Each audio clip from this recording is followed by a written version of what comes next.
Espérate. Ya estamos grabando, ¿no? Sí. Sí, Venga. Hola, buenas noches. Un lunes más tenemos a nuestro compañero y amigo José Luis Monuera y hoy nos va a hablar de la pasión, cuando tú quieras. Y un besito para nuestra compañera Ana, sí, que nos ante todo que quiera se mejore, Ana.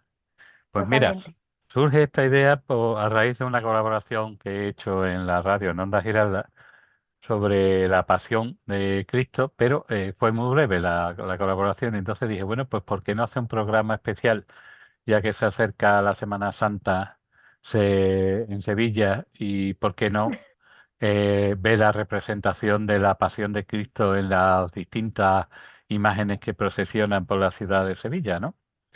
Y entonces, pues te lo propuse, me dijiste que sí, que estupendo y que para adelante. Y aquí estamos con la idea. Ante todo, para los mal llamados capillitas, es decir, no están todos los que son ni son todos los que están. He hecho una selección de las figuras porque sería inmenso. Ten en cuenta que cada día salen un número sin par de cofradías y para poderlas nombrar a todas, ya que todas tienen una peculiaridad, todas tienen un aquel que las hace únicas y específicas, pero que no nos podemos extender. Hemos hecho una selección de cada uno de los momentos de la Pasión de Cristo y su representación en la imaginería que procesiona por las calles de Sevilla. Por eso se llama así, la Pasión en la iconografía procesional de Sevilla. Y empezamos con lo primero, nos vamos al Huerto de los Olivos y allí nos encontramos con que Jesús está pidiendo que le quiten el cáliz y está pidiendo renunciar precisamente por el estrés que le produce el saber que va a ser entregado para su sacrificio, ¿no? Y esto nos vamos a encontrar con que aparece una cuestión muy importante, que es la hematidrosis. La hematidrosis nos la cuenta San Juan, o sea, perdón, San Lucas, en el capítulo 22, versículo 44, que nos dice, y estando en agonía oraba más intensamente, y era su sudor como grandes gotas de sangre que caían a tierra. Y cuando se levantó de la oración y fue a sus discípulos, los halló durmiendo a causa de la tristeza, y les dijo, ¿por qué dormís? Levantaos y orad para que no entréis en tentación. La hematididosis es el sudor en la sangre, es una reacción inusitada de nuestro organismo ante diferentes situaciones anímicas adversas y puede dar lugar a la afectación de los vasos psicomotores, provocando un sudor de carácter sanguinoliento. Esto no es nuevo, es decir, esto ya nos lo cita Aristóteles y Teofrastro en sus diferentes obras. Y San Lucas es el único evangelista que nos describe este sudor en la sangre de Cristo, ¿no? Describiéndole cómo caía al suelo y él en el griego en el que escribe el Evangelio usa el término tromboi, que traducido no significa gota, sino que significa coágulo, es decir, que caía la cantidad de sangre en grandes borbotones y ya medio coagulada, ¿no? Aunque no fue admitido en un principio por la Iglesia, serían Hilario y Jerónimo quienes lo postularon alrededor del siglo IV. ¿Y por qué? Porque lo tomarían como un hecho milagroso y después se aceptó en un sentido metafórico, ya que la figura del Hijo de Dios no podía tener esa debilidad. Dos imágenes de la imaginería sevillana reflejan este tipo de sudor. Una, la imagen en la oración en el huerto y otra de Jesús cautivo en el abandono de sus discípulos. En la primera abundan las gotas de sangre en cara, cuello, frente y pequeños regueros de sangre y en la segunda se presentan en regueros de sangre en cuello y frente. Dado que no sufrió castigo alguno, todavía hemos de entender que es una muestra de la martirosis, ¿no? Vemos aquí a Jesús en la oración en el huerto de los olivos. Vemos los diferentes regueros de sangre, como decimos, todavía no había sido cautivo y por lo tanto no había pasado ningún tipo de castigo corporal, por lo cual la única explicación que tenemos es el sudor sanguinoliento. Vemos la figura como incluso del ojo sale también, del lagrimal del ojo sale también una gota de sangre. Lo vemos también los regueros en cuello. Vemos cómo caen las gotas. En Jesús en el huerto, como hemos dicho, la sangre corre por la frente y mejilla y en ambas comisuras de la boca, incluso se derrama desde el filo del ojo derecho, como hemos visto con anterioridad. Sin embargo, en el cautivo podemos apreciar los ojos ensangrentados y cómo resbala el sudor desde su frente. Lo vemos aquí cómo sin haber recibido ningún castigo, repito, cómo surge la sangre de su frente y de cada uno de los poros. Aquí es menos dramático que en la de Jesús en el Huerto de los Olivos. Y vemos aquí un ejemplo muy claro que hace Juan Manuel Miñarro para Jesús cautivo de Gilena, en la que el tipo de sudoración se correspondería más con lo que fue en realidad, ¿no? Después hablaremos de la figura de Juan Manuel Miñarro, porque para mi gusto es de los mejores imagineros que tenemos en la ciudad de Sevilla y que además, a raíz de sus estudios en la Sábana Santa y demás, porque él forma parte de la entidad que estudia tanto el Pañolón de Oviedo como la Sábana Santa, eh, ha realizado una obra de carácter escultórico en la que nos va a mostrar con toda su crudeza todas y cada una de las fases del suplicio de Jesucristo, ¿no? Vemos aquí el dramatismo de la imagen. Pasamos, Una cosa, dime. José Luis, yo pensaba que la sangre que se ha visto ahí en la imagen, Mm. yo pensaba que era sangre, no era Es una mezcla de sudor sudor y en sangre. sangre. Sí. No, yo En, pensaba en que no. situaciones de mucho estrés, las personas pueden llegar a sudar sangre. Mm, Incluso pueden llegar en situaciones de mucho estrés a levantar un camión. Es decir, son circunstancias que se dan tan solo en unos momentos muy puntuales. Pero no es una cosa nueva, ¿eh? Ya te he dicho que ha habido otros escritores clásicos que han reflejado precisamente esa cuestión de la sudoración en sangre. Otra fase de la pasión de Cristo es la flagelación. Entonces, según las normas del Deuteronomio, recogía que el máximo permitido en el castigo para flagelar a un reo era de 40 latigazos menos uno, es decir, 39. Y este se reducía a 13, según Flavio Josefo, si el látigo era usado de 3 cuerdas. Claro, 13 por 3 son 39, es decir, el castigo era el mismo. Podemos leer en Deuteronomio 25:3 que dice literalmente, le podrán dar 40 azotes, pero no más, no sea que, en caso de seguir golpeándolo, la flagelación sea excesiva y quede envilecido tu hermano delante de ti. Para los romanos no había límite en el número de golpes. Eso sí, evitaban la muerte porque cuando se flagelaba era para posteriormente llevar a la cruz, ¿no? Entonces se debía de cumplir la sentencia para que no quedara incompleta. Se aplicaba el castigo sobre una columna truncada de entre 40 y 60 centímetros con una argolla donde era atado el reo, con lo cual el cuerpo estaba casi volcado sobre la columna truncada y se le obligaba a abrir las piernas para que ofreciera la espalda en completa eh, vulnerabilidad a los que iban a ejercer el castigo, ¿no? Vemos, por eh, ejemplo, hay una diferencia con respecto al uso del flagelo tanto por los judíos como por los romanos. Los judíos lo hacían con la mano izquierda y los romanos lo hacían con la mano derecha. Esto tal vez sea por el tipo de escritura, que ellos escriben de izquierda a derecha, mientras que nosotros escribimos de derecha a izquierda. Por lo tanto, la mano más útil es justamente en ellos la izquierda y en nosotros la derecha. En la figura de Jesús atado a la columna de la cigarrera se representa esta parte de la pasión con las heridas que muestran diferentes heridas longitudinales, es decir, a lo largo de toda la espalda, en zonas equimóticas. La equimosis es un término médico que se utiliza para describir una manifestación clínica caracterizada por una mancha de color violácea, azulada o incluso amarillento en la piel o en los tejidos subcutáneos. Viene a ser como una especie de moretón, pero la mancha es mucho más grande que el moretón. Y diferentes tipos de hemorragia, destacando la de la cresta ilíaca y la de la pierna derecha, que en esta imagen no se ven. Vemos el tipo de flagelo que se usó. Se usaban con una serie de tabas o huesecillos de astrágalo de carnero que se usaban, se ataban al flagelo y el problema que tiene es que tiene como una forma de X. Y esa forma de X, una vez se clava en la carne, al tirar produce desgarro. Con lo cual, los latigazos no eran un mero latigazo como vemos en las películas, sino que lo que se producía era desgarros en la piel que llegaban hasta incluso al hueso. Vemos aquí la posición en la que estaría el reo y cómo en el caso del hombre de la Sábana Santa fueron dos los que le golpearon con distintas estaturas, que no es el caso que nos atañe, ¿no? Vemos aquí las heridas del Cristo atado a la columna de la cigarrera. ¿Por qué me he basado en este tipo de estudio? Pues porque para demostrar que en la imaginería no solo sevillana, sino de todo lugar. Lo que pasa es que aquí el barroco es menos sanguinoliento que otro tipo de imaginería más del norte, ¿no? Que suelen ser mucho más crueles con las heridas.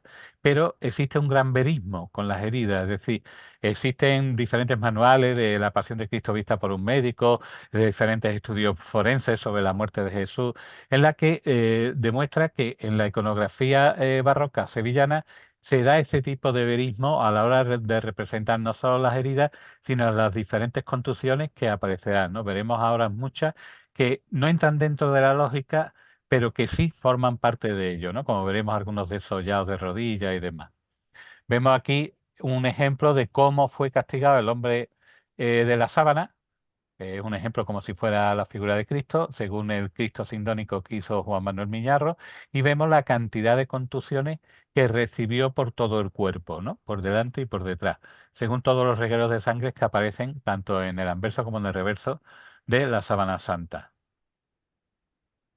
En la figura de Jesús de la humildad y paciencia de la Sagrada Cena podemos apreciar la espalda cruzada de lesiones de flagelación con heridas contusas, equinosis, dislaceración de la piel y tejido celular subcutáneo a la vista provocada por la acción de los flagelos, como puede apreciarse en este tipo de lesiones.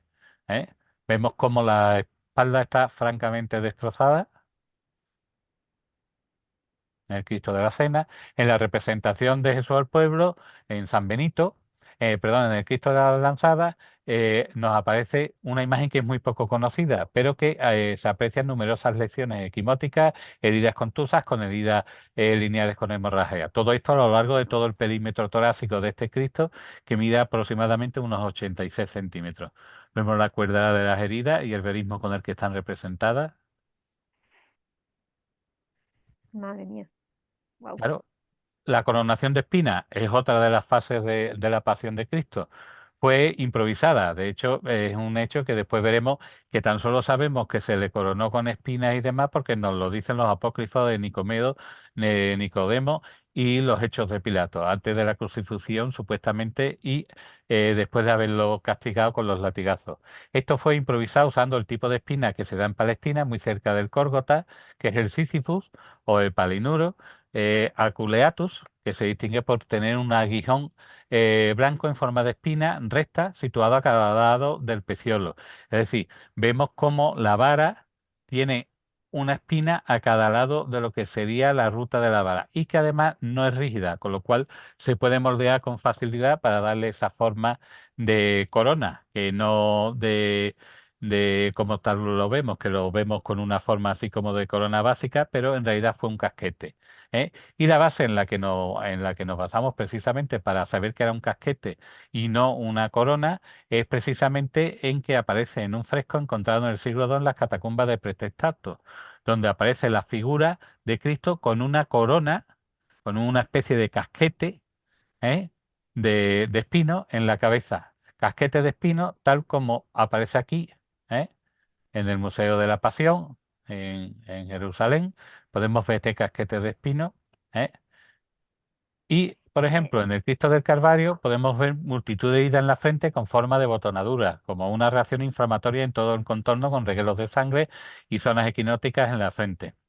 Formas de evolución eh, normales, porque si a ti te pinchan y después te lo retiran para crucificarte y te lo vuelven a poner, entre ese lapsus de tiempo, que puede ser más de una hora, es lógico, natural que se inflamara, ¿no? Como veremos, vemos aquí en la fotografía los restos de haberle quitado la corona para crucificarlo y habérselo vuelto a poner. Por lo tanto, los pinchazos de la corona se inflaman en ese periodo de tiempo entre una cosa y otra, ¿no? Y lo vemos aquí, que son detalles que pasan desapercibidos al vulgo en general, ¿no? entonces, ese casquete es mucho más peligroso que una corona, porque Evidentemente, clava todo el en perímetro de toda la la cabeza. cabeza. Sí. Así se aprecia en el hombre de la Sábana Santa, que nunca, ninguno de los estudios hace referencia exacta a que sea Jesucristo, porque no está reconocido por la Iglesia como tal, pero sí hace referencia al modo de castigo que tuvo esa persona que está en la sábana, que es muy semejante al tipo de castigo que recibió Jesucristo en la Pasión, ¿no?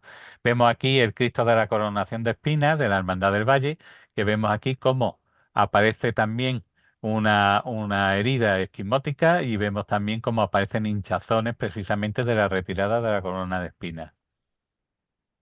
Vemos en Jesús del Gran Poder, podemos observar en la ceja izquierda una espina clavada, la vemos aquí, ¿eh? Una espina suelta que se le ha clavado en la ceja y tiene también en el antihélice, es decir, en la parte curva anterior a la forma de hélice que lleva el pabellón auricular, también tiene otra espina, de la cual no he podido conseguir ninguna fotografía, ni con el tele las que me han salido borrosas. En el Cristo de la Buena Muerte presenta una gran zona equimótica con hematoma y edema en la parte frontal superior y dos heridas punzantes en la mitad inferior de dicha región producidas por heridas. La vemos aquí, esta zona equimótica. Vemos también las heridas producidas, incluso en la región frontal izquierda, es decir, esta de aquí, podemos observar una herida que provoca el fruncimiento de la piel con edema en los bordes y que nos da la sensación de ser una herida muy profunda, afectándose incluso por una posible necrosis, por la forma en la que se ha trabajado la forma de la herida por parte del imaginero y la parte interior en la que la gubia la ha metido más para adentro y le ha dado un aspecto oscuro y más equinótico, ¿no? Vemos en el Eceomo una cuestión que es curiosa porque se supone que es la figura de San Esteban, nuestro Padre Jesús de la salud y el buen viaje, que se le llamaba así porque todos los que iban a salir por la puerta de Carmona, lo último que veían era la iglesia donde se refugia este Cristo, el Cristo de San Esteban, y vemos aquí una cuestión muy curiosa, que es que sin haber cargado con la cruz aparecen unas heridas ya de carácter de contusión que posiblemente fueran realizadas durante la flagelación. Es decir, son heridas contusas de bordes irregulares que muestran el tejido celular subcutáneo reproducido con gran verismo. Lo vamos a ver aquí en detalle. Oh. La herida de las rodillas, todos nos hemos caído de chicos y nos hemos hecho una herida así similar. Entonces, como se produce en una etapa, en un estadio anterior, que es cuando la flagelación y cuando se le pone la corona de espina, etcétera, se supone que esas heridas están hechas de roce mientras estaban produciéndose los azotes de roce contra el pavimento o de las diferentes caídas ante el palo, la multitud de palos que estaba recibiendo a modo de latigazos, ¿no? En el Cristo de la Sentencia de la Macarena también se observan diferentes contusiones típicas del maltrato, que no son apreciables porque fue concebida esta figura para vestir. Sin embargo, el artista Felipe Morales Nieto lo reprodujo en su totalidad. Es decir, que es una talla entera, no es una talla en la que hay solamente el busto, las manos. Y aquí el Cristo está representado entero y con las diferentes contusiones de parte de la pasión, ¿no? La cruz a cuesta es otra parte de la pasión mientras Jesucristo va yendo hacia el Cólgota con la cruz a cuesta. Quien mejor la representa es la figura de Jesús del Gran Poder, que carga con la cruz en su lateral izquierdo, tiene la cabeza inclinada hacia adelante y formando un ángulo de 45 grados, mostrando unos muslos mucho más largos que los normales anatómicamente, para reforzar la fuerza de la zancada y la extensión completa de la pierna derecha, aumentando la sensación de estar dando una gran zancada por la alejación de ambos miembros. Para que nos demos cuenta, la distancia entre ambos talones supera los 76 centímetros, lo cual es una distancia que jamás en un Cristo de Pasión que con la cruz a cuestas se ha superado en ninguna de las, hasta el momento, de las imágenes que procesionan en España, en toda España. Para que nos demos cuenta cómo el artista exagera las proporciones de la pierna e incluso de los brazos, les da diferentes tamaños. Por ejemplo, el muslo derecho mide 90 centímetros, cuando lo normal suele ser 40-45 centímetros. La pierna derecha tiene 46 centímetros, siendo el ángulo de la rodilla de 175 grados y del tobillo 88 grados. El muslo izquierdo tiene 65 centímetros, es decir, hay 25 centímetros de diferencia con el muslo derecho. Y la pierna 51 centímetros, es decir, tiene en algunos casos 6 u 11 centímetros de diferencia con la otra pierna. Y el tobillo tiene un ángulo de 83 grados. El talón derecho está levantado pero apoyado en la pierna, que ahora lo veremos. El brazo derecho mide 42 centímetros y el antebrazo 34. Y el codo hace un ángulo de 64 grados. Mientras que el brazo izquierdo mide 38, el antebrazo 28 y colocado en la cruz el codo hace un ángulo de 130 grados. Como vemos, el imaginero, para darle mayor expresividad, cambia todas las proporciones anatómicas exagerándolas para darle ese gran verismo, ¿no? Esa gran zancada como podemos apreciar aquí, ¿no? Vemos que es una zancada potente, poderosa. Si lo vemos en procesión, es una de las figuras que más impresión da en la noche de la madrugada sevillana, ¿no? Vemos aquí la Mm. distancia entre los dos talones, que son de 76 centímetros. Vemos uno de los talones, el talón derecho, que está puesto en el camarín y tiene un cristal protector, pero tiene un hueco el cristal para que se pueda besar. Vemos cómo está la madera cruda, no está la encarnadura que se ha perdido de la gente cuando pasa y besa, ¿eh? Es una de las pocas cosas que se puede hacer con respecto al Cristo de Jesús del Gran Poder, de una gran veneración en Sevilla y uno de mis favoritos, por supuesto. En el Cristo Ese de... Perdón, Jesús del Gran Poder, ¿de qué? ¿De Sevilla, Sevilla o Sevilla, de Sevilla. Es de Sevilla, Sevilla, Sevilla? Sevilla, sí, de San Lorenzo. En el Cristo del Descendimiento, es decir, la Quinta Angustia, podemos observar la herida producida en el cuello por el peso y roce de la cruz en su traslado al Calvario, con bordes irregulares, que la vemos aquí, con bordes irregulares y produciendo una clara dislocalización del plano muscular, manifestando un intenso color rojizo y amoratado. Es decir, aunque sea un Cristo que está en la cruz, o sea, siempre aparecen una serie de cuestiones que anatómicamente ha tenido en cuenta el imaginero, con lo cual está reproduciendo todos y cada uno de los momentos de la pasión, independientemente del motivo de la fe de esa hermandad, ¿no? También vemos la flexión del codo y parte superior del antebrazo izquierdo, como aparece una herida enorme producida por el rozamiento de portar la cruz, produciendo una gran escara de forma contusa y de bordes irregulares, deshilachando el plano muscular. Es decir, cuando tú haces una imagen de un Cristo, pongamos por ejemplo el cartel este del Cristo de Semana Santa de este año, aparece un Cristo normal, sin ningún tipo de pasión, sin haber tenido ningún... Pero aquello tuvo que ser una auténtica carnicería. No hay palabras para poder expresar el mero hecho del roce aunque fuera nada más que el travesaño, el mero hecho de llevar ese peso y de el roce con la piel, si no, hoy día nos ponemos cualquier cosa las etiquetas mismas de las prendas de vestir y nos producen rozaduras, imagínate lo que es un tronco sin desbastar, el daño que haría en la piel de un ser humano semidesnudo, ¿no? Las tres caídas. Nuestro Padre Jesús de las tres caídas, la imagen muestra tres puntos de apoyo, el pie izquierdo, la rodilla derecha y la mano derecha. Vemos que tiene un perfecto equilibrio. En esta imagen lo he puesto sin la cruz a cuesta para que se pueda apreciar perfectamente el movimiento.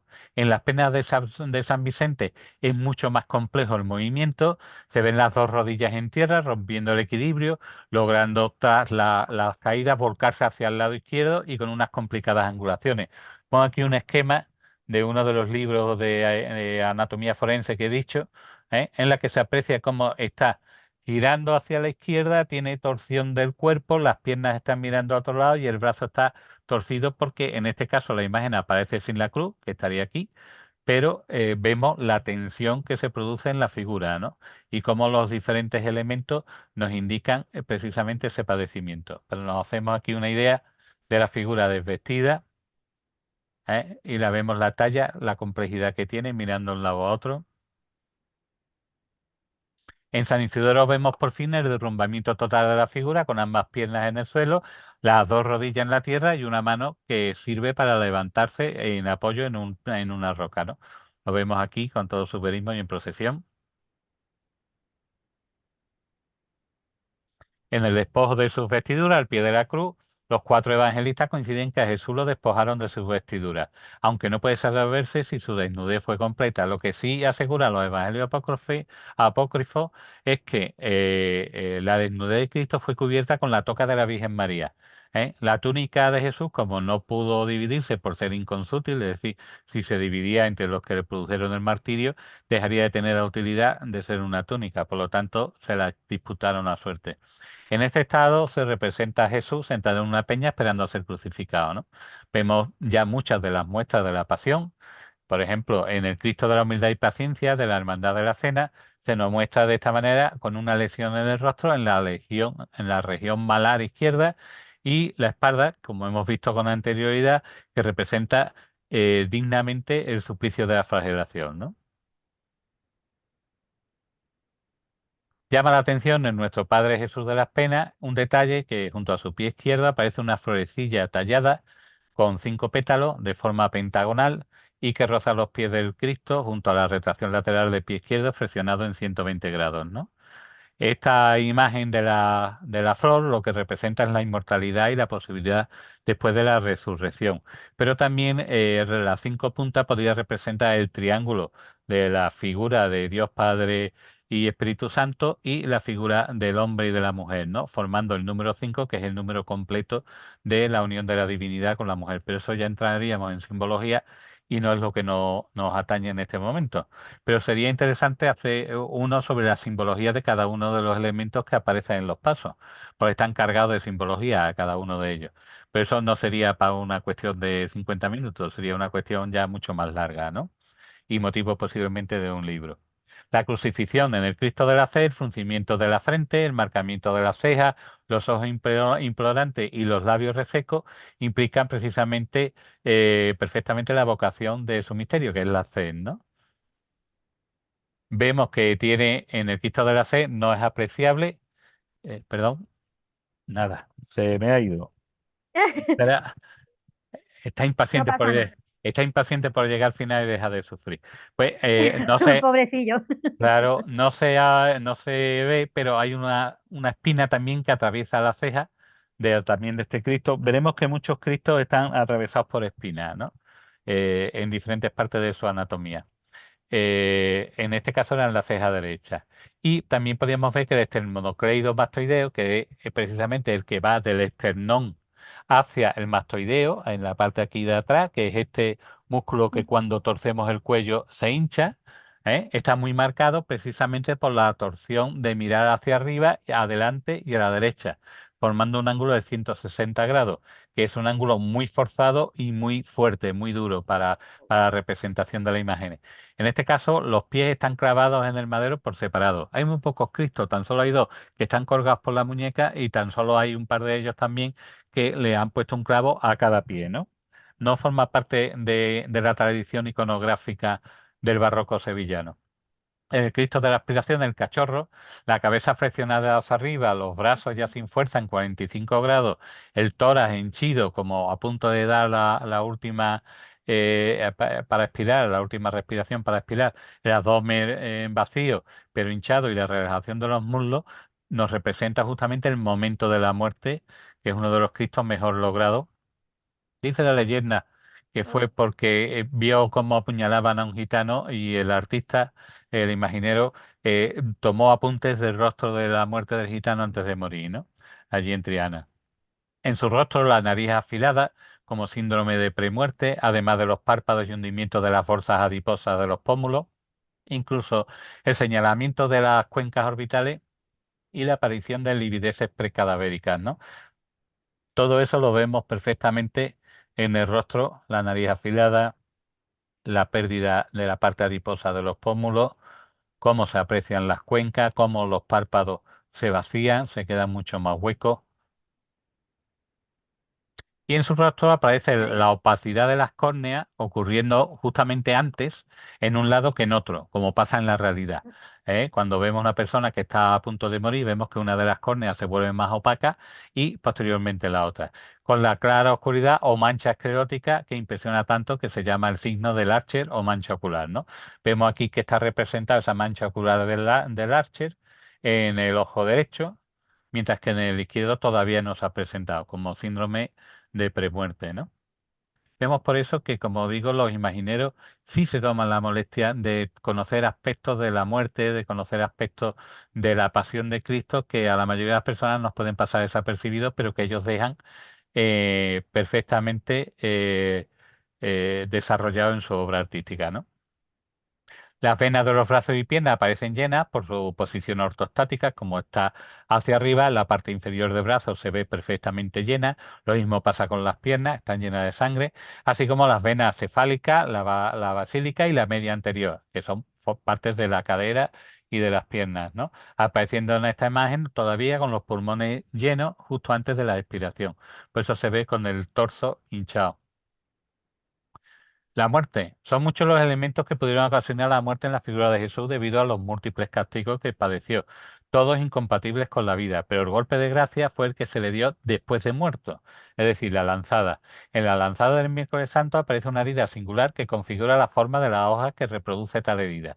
El borde superior de la hoja raja el reborde inferior de la quinta costilla y esta a su vez roza el reborde superior de la sexta costilla. Ahora veremos un gráfico, dejando el labio de la herida desgajado de forma ovalada. ¿Lo veis aquí que parece como una sonrisa? Mm. Wow. Entre las costillas se encuentra el plano muscular intercostal que se presenta en este caso abierto por sus fibras musculares insinuando la profundidad de la herida. Vemos aquí la lanza, cómo penetra entre la quinta y la sexta costilla y cómo llega a rozar el pericardio del corazón, haciendo que emane agua precisamente del corazón y sangre mezclada con dicha agua, ¿no? Aquí esto está extraído de una diapositiva del el estudio de la Sábana Santa, que dice así, dice, murió en la cruz por asfixia y posteriormente a su fallecimiento se le produjo una herida en el costado derecho entre la quinta y la sexta costilla, como ya hemos dicho, con un objeto de hierro de 5 centímetros de largo y de 1,5 centímetros de ancho, similar a las lanzas que usaban los romanos. La lanza perforó la aurícula derecha y de la herida brotó sangre y suero pericardiático, confirmado según los forenses, ¿no? Entonces, podemos observar cómo Zidane llega al corazón y pasa entre la quinta y sexta costilla, que se ha reproducido con auténtico verismo en la figura anterior que hemos visto, ¿no? Ahí, aquí, y se conoce que llega hasta aquí la lanza, penetrando 5 centímetros y llegando a dañar de manera severa el corazón. En el Cristo de las Se cinco po- llagas, dime, José Luis, se podría decir que a lo mejor Cristo podría haberse muerto por esa lanzada, se supone que, aparte de, se supone que ya aparte de estaba todo. muerto. Es decir, Ajá. que cuando le dan la lanzada se supone que ya estaba muerto y por eso, cumpliendo las escrituras y cumpliendo las profecías, no le rompen las piernas como hicieron a los demás. La muerte por crucifixión es una de las más crueles y de hecho estaba prohibido al ciudadano romano crucificarlo porque era una ignominia y era muy dolorosa. Y es que cada gesto para poder respirar tenías que apoyarte sobre las heridas de las manos y de las piernas. Claro, cada vez que respiraba era un dolor lacerante. Pero es que, claro, al quebrarte las piernas tan solo tenías el apoyo de los brazos. Y entonces acababas agotado porque llegaba un momento en el que se producía una necrosis muscular en el pecho que te impedía hacer fuerza para poder levantar tu cuerpo, para poder respirar y acababas muriendo por asfixia, ¿no? Era una muerte dulce. Por eso a Jesús se le ofrece una esponja con líquido precisamente para que se adormeciera y no, pero no hizo falta romperle las piernas, ya que la profecía decía que el Hijo de Dios no se le rompería ningún hueso, mientras que a Dimas y sus compañeros sí le rompieron las piernas para que pudieran dejar de respirar. En el Cristo de las cinco llagas observamos la particularidad de que está clavado por las muñecas, igual que el Cristo de la sangre, la herida del costado muestra abundantísimo sangrado. Vemos aquí la herida y como muestra mucha sangre. En el Cristo de la Veracruz, que es la imagen más antigua que procesiona en la ciudad de Sevilla, podemos observar la herida de la lanzada muy abierta, con granulaciones propias del tejido muscular y los músculos intercostales surgiendo la sangre del centro y del ángulo inferior de la herida. ¿Eh? En el Cristo del Amor podemos observar claramente la luxación del brazo izquierdo en la zona de la escápula humeral izquierda, es decir, en esta zona, observándose a su vez el edema reticular motivado por la carga de cargar el peso de la enorme cruz, ¿no? Que en un Cristo crucificado no tendría por qué representarse sino ese tipo de martirio que padeció. En el Cristo de la Misericordia del Baratillo aparece con todas las características de la muerte. Una herida contusa en la frente, caída de la cabeza sin contractura, boca entreabierta y ojos cerrados, mantiene flexionada la rodilla como la postura que mantuvo en la cruz. Los pies, sin embargo, no caen mostrando el predominio del músculo extensor de los dedos del pie que no se encuentran diferenciados en la talla. ¿Por qué? Porque al morir la rigidez cadavérica hace que los músculos no puedan no puedan relajarse y al ser atravesados por el clavo, lo que produce es esa tensión que en el Cristo, al crucificarlos por las manos, precisamente, si lo clavas por la parte que es la parte de la muñeca, eso afecta a un músculo que hace que el dedo pulgar se quede encogido dentro de la mano, ¿no? Y queda con una postura tal que así, ¿eh? que queda, que veremos que después Miñarro así lo reproduce en uno de los Cristos que ha hecho con gran verismo, ¿no? Vemos aquí el estudio anatómico perfecto del Cristo del Baratillo, del que soy hermano desde el que nací. Vemos en su tórax que está hundido porque ha perdido ya el aire que contenía y tiene una representación exacta de la muerte. Vemos la caída del brazo, vemos incluso, no se aprecia aquí, pero tiene en la clavícula una pequeña luxación. Vemos cómo los dedos están contraídos ya con el rigor mortis, cómo van empezando a cerrarse desde el segundo dedo hasta el quinto, para que la mano quede después convertida en una figura a modo de garra. La fotografía la hemos sacado de la base de la hermandad y el autor es Joaquín Galán. En el Cristo de la Caridad de Santa Marta, también de Ortega Bru, vemos que la cabeza cae en 45 grados hacia el lado derecho y se señala aquí, sí, se puede apreciar perfectamente una contusión en la clavícula izquierda, precisamente del tema de llevar la cruz. La herida del costado no sigue la línea de las costillas, es decir, ya que al descolgarlo el cuerpo no debe forzosamente coincidir la herida de piel con la más profunda muscular por la tensión de la piel en la crucifixión, dejando ver el plano muscular intercostal. Es decir, al estar con el brazo extendido, la piel está estirada. Cuando se produce la herida, la piel estaba estirada, pero al descenderlo, la piel vuelve a su sitio y tapa la misma piel el daño producido en el plano muscular. Pero sin embargo aquí no se aprecia como la piel, la herida parece superficial precisamente porque la piel ha vuelto a su sitio una vez ha perdido la tensión de la cruz, ¿no? De estar colgado en la cruz. Las manos muestran la rigidez de los dedos que se van flexionando progresivamente del segundo al quinto dedo, lo vemos en las dos manos. ¿eh? La sangre coagulada hacia abajo nos indica que es una hemorragia expensa de la sangre venosa agolpada en la herida, que se expulsa además con violencia al arrancar el clavo por seguir la ley de la gravedad aún después de muerto, evidentemente. Los pies conservan la rigidez de la postura en la cruz, situando la herida de los clavos en dicha posición muy alta con respecto a la de los demás crucificados. Es lógico, porque si tú haces pasar un clavo entre los pies, después por detrás se va a ver a una diferente altura de cómo está por delante, ¿no? Precisamente de apoyar el pie para taladrar con el clavo. El Cristo del Santo Entierro, podemos apreciar a un Cristo muerto depositado en el sepulcro en completa relajación cadavérica, mostrando lividez y manchas hipostáticas propias de su estado y mantiene los ojos cerrados. ¿eh? En las manos perforadas por los clavos, que vemos que son clavos de forja porque son con cabezas triangulares, aparecen los dedos en semiflexión con rigidez cadavérica y con el predominio de los músculos flexores.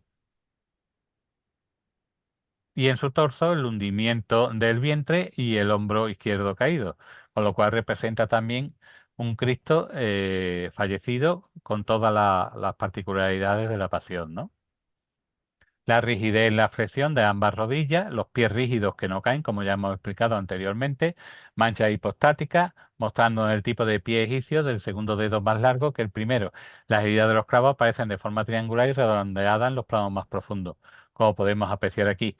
Vemos que aquí está en la parte delantera, están más altos que en la parte posterior, que está mucho más bajo. También en los pliegues plantares se observa la misma rigidez cadavérica y la deshidratación propia. Esto ha acabado aquí. Ahora volvemos. Espérate. Iniciar. Iniciar. Espera un momento, vamos a abandonar primero. Bien, pues antes de la interrupción habíamos dicho que la herida de los pies no coincidía porque precisamente por la posición de los pies, si tú clavas aquí, aquí aparecerá más atrás y que precisamente los pliegues plantares observan la rigidez cadavérica y la deshidratación propia del cadáver, apareciendo los agujeros, como hemos dicho, retrasados, ¿no? Y esa forma en la que se quedan los pies es por la posición que han tenido en la cruz. Aunque en la imaginería hemos visto todos los estadios de la pasión, todos están reflejados en el Cristo que hace Juan Manuel Miñarro para la Hermandad de los Estudiantes de Córdoba, en la que representa con gran verismo, como podemos ver aquí, todas y cada una de las heridas de los latigazos. Vemos aquí la nariz contusionada, vemos la herida del bastonazo, En la cara vemos todas y cada una de las heridas de las espinas. Vemos que lleva un casco, para que nos demos cuenta, porque Juan Manuel Miñarro se ha basado en la figura del Cristo sindónico. Esta talla es también de Juan Manuel Miñarro, que está basado precisamente en la figura que está contenida en la Sábana Santa, en la que ha reproducido todas y cada una de estas heridas. Son fiel reflejos de lo que está aquí en la Sábana Santa con sus distintos regueros de sangre y demás. Entonces, es una figura que la verdad es que impresiona el castigo corporal que tuvo que sufrir esta criatura. Vemos que la piel representa el aspecto exacto de una persona muerta hace una hora. El vientre con la crucifixión se hincha, la parte inferior del vientre. El brazo derecho está dislocado, apoyarse el crucificado en él durante el proceso de asfixia. En busca de aire, como hemos dicho antes, se tenían que apoyar los brazos para poder respirar. Y esto acababa produciendo un problema en la parte pectoral que acababa produciendo una necrosis y por lo tanto el fallo del músculo y al no poderse apoyar automáticamente morían por asfixia, ¿no? Y el pulgar de las manos, como hemos dicho anteriormente, está hacia adentro de la palma como reacción del nervio cuando un objeto atraviesa la muñeca, ¿no? Que podemos apreciar aquí cómo está contraído el dedo hacia adentro por efecto precisamente de trasladarle la muñeca. Y ya está. Oh, increíble. Me ha dejado con la boca abierta, José Luis. Sí, bueno, es que A ver, el objetivo de este PowerPoint era demostrar que la imaginería está muy bien documentada con respecto a lo que son todas y cada una de las fases del suplicio que tuvo que padecer ese hombre, ¿no? Llamado Jesucristo. Y corrobora una a una todas y cada una de las heridas que están representadas en la Sagrada Sindones. Y entonces, por lo tanto, me parece que era necesario, ¿no? Porque hay aspectos que son muy conocidos dentro de la imaginería sevillana, pero hay otros aspectos que no son tan conocidos, ¿no? Detalles de crucificados que no tienen por qué representar el problema en la luxación en el hombro, o etcétera, porque desde el punto de vista de quien lo va a contemplar debajo del paso, no se puede apreciar porque es una herida que está en la parte, tendríamos nosotros que estar en el plano superior de esa figura para podernos dar cuenta. Estamos hablando de figuras hechas desde el siglo XVI en adelante, ¿no? es como si lo hubieran estudiado anatómicamente. Claro. Está Ah, perfectamente estudiado anatómicamente. Lo gracioso es que si te pones a analizarlo anatómicamente, las proporciones, muchos de ellos no cumplen las normas anatómicas, se exageran, como pasa en el Cristo del Jesús del Gran Poder, pero lo hace para un mayor refuerzo, ¿no? Un mayor refuerzo expresivo. Y eso hace que le dé esa fuerza que tiene, ¿no? Que es una licencia que se toma el artista, pero evidentemente lo que está claro es que conocían la anatomía. Hoy día hay imagineros que no conocen la anatomía y que hacen auténticos churros, ¿no? Pero te he puesto el caso de quien creo yo que es el mejor imaginero que hay ahora mismo, que es Juan Manuel Miñarro, al cual tengo un gran aprecio porque me presentó hace poco en una conferencia en la academia y porque como artista lo admiro desde hace mucho tiempo, en el que su tesis doctoral fue precisamente un desollado y era anatómicamente perfecto. Él ahora, el trabajo que está realizando con la gente de la Sábana Santa, pues le está haciendo que reflexione con respecto a todas y cada una de sus representaciones y lo hace con un verismo que incluso resulta acogedor, ¿no? O sea, sobrecogedor, perdón. Es una cosa que te da, cuando ves ese Cristo de los estudiantes, te da, pero claro, así tuvo que ser una auténtica carnicería. Ese hombre, lo que no sé es cómo llegó a la cruz. con mucha fuerza. Sí. El pobrecito mío, la verdad.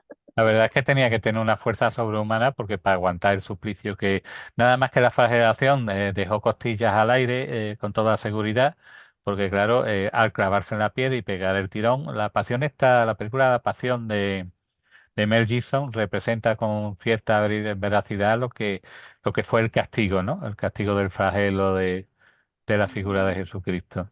no la he visto, ¿No? no Pues quiero, verla me porque da cosa, está, pero vale. no, está muy bien, está en arameo, arameo original, el lenguaje que se supone que hablaba Jesucristo, Y la verdad es que está muy bien porque representa todas y cada una de las fases de la pasión de Cristo. Y es cruda, ¿eh?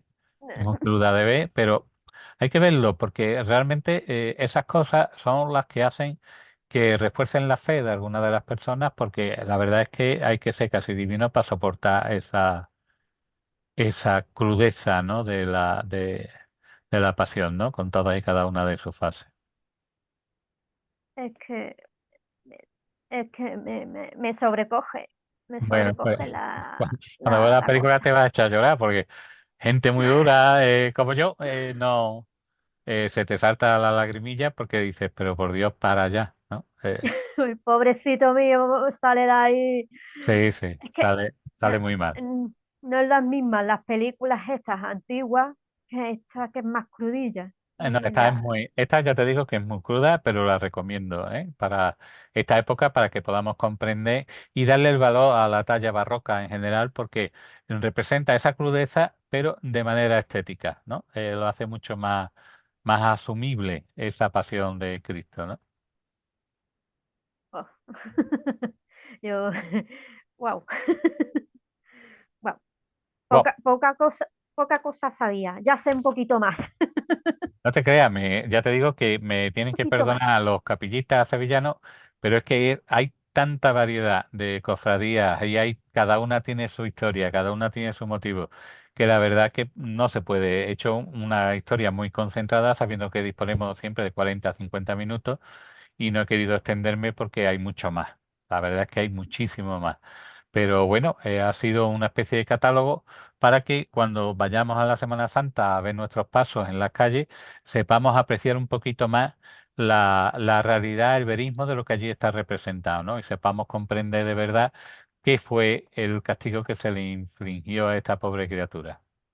Qué lástima. Pobrecito. Pobrecito mío. La verdad es que sí. Pues bueno, ¿tiene algo más que decir, Solís? Que se mejore Ana y que salga cuanto antes de este pequeño bachecillo. Y nada más, a despedirme, darle las gracias al público. Espero que les sirva para ver las cosas con otra nueva visión. Por eso estamos aquí, para que ayudarnos a comprender cada vez un poquito más diferentes facetas del arte. Y poco más, darte las gracias por volverme a dar la oportunidad de dar a conocer la poca cosa que yo sepa de la historia. Y poco más. Pues muchas gracias, José Luis. Gracias a Y, vosotras, siempre. y muchas gracias a a todos los que nos ven. Y un besito, Ana. Y buenas noches, buenos días y buenas tardes. Hasta luego. Hasta luego.